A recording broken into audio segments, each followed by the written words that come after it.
Ernie, according to the April survey, it appears the economy for the Mid-America region is continuing to grow. This is very surprising. Our survey of supply managers in 9 states, stretching from North Dakota, Minnesota in the north to Oklahoma and Arkansas in the south, the leading economic indicator from that survey for April was up, and that's contrary to almost everything else we're seeing coming across for the nation, for other parts of the nation. For example, the Chicago number came out this morning, not good. So our number is the bright one out there, and of course a lot of that can be traced to, of course, a healthy agricultural sector and housing, the construction and housing not as negative in this part of the country.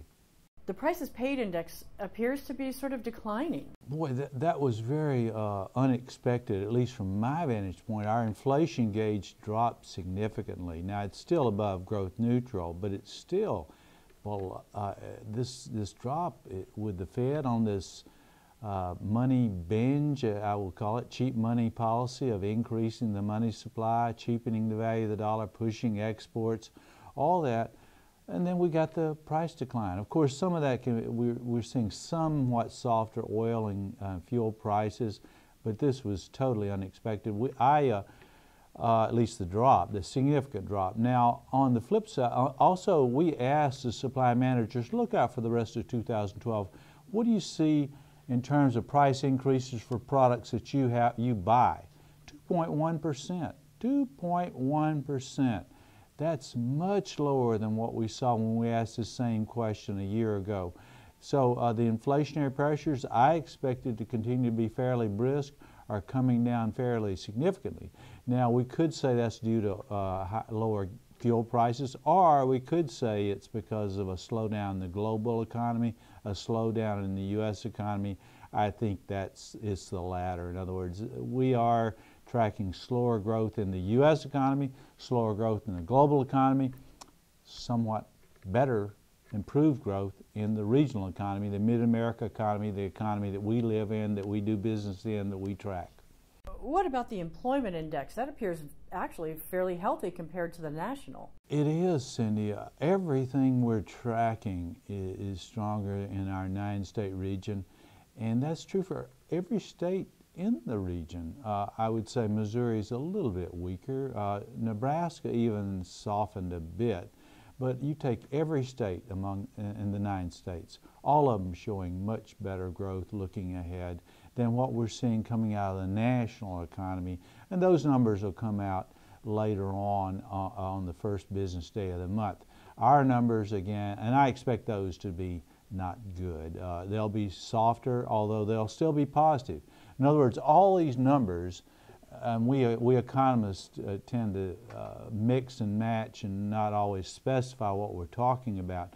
What we're talking about for the U.S. economy is slower growth.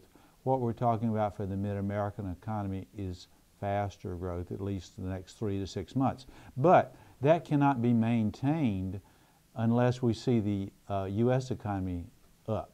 So in other words, we can't continue to see a stronger Mid-America economy unless we see a rebound or better improved growth in the U.S. economy. And does that hold true for exports and inventories? Exports looking good, inventories up for the month, all that. It was just a pretty good report. And when I looked at the numbers, I'm like, wow, that's interesting. I expected softer numbers. And again, the regional numbers that we're seeing, that would be Dallas, Texas, for example. The survey that I conduct in Fresno, California, softer numbers there.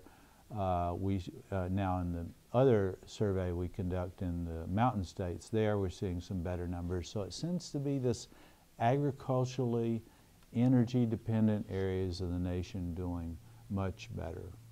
What do you think is the most important takeaway for April? I think the most important takeaway is what we're seeing in prices. And that, again, the price index is down dramatically, still a bit higher than you're comfortable with. And also, the fact is, we asked the supply managers to look out for the rest of 2012. Tell us what you see. 2.1%. We had about almost half expected flat growth, zero growth or a negative for the rest of 2012. That's shocking, again, given what we're seeing from the Federal Reserve with effectively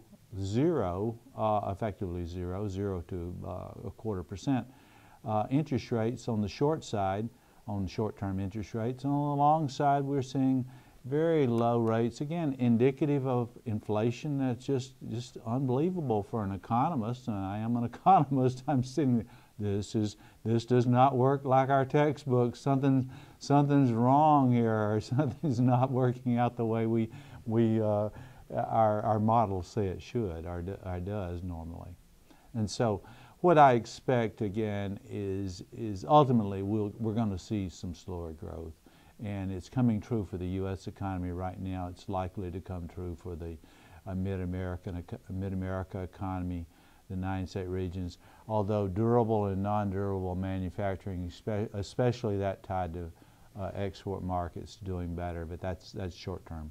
I know one thing you did ask in the survey was what federal legislation would they like to see changed that would help them? Right, and by far the #1 issue that they would like to see addressed by the federal government is the regulatory burdens. Get some of these regulations that are really restraining growth, get those at least reduced or minimized or out of there. I mean, it's certainly true that businesses feel overly burdened by regulations and administrative fiats from the federal government, and they'd like to see that changed. And that's by far the #1 factor. Again, about 40% registered that as the #1 concern.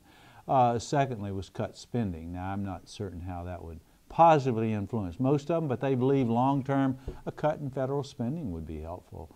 Now, of course, in the short term it could be detrimental, but in long term that might just well be a good thing for their businesses.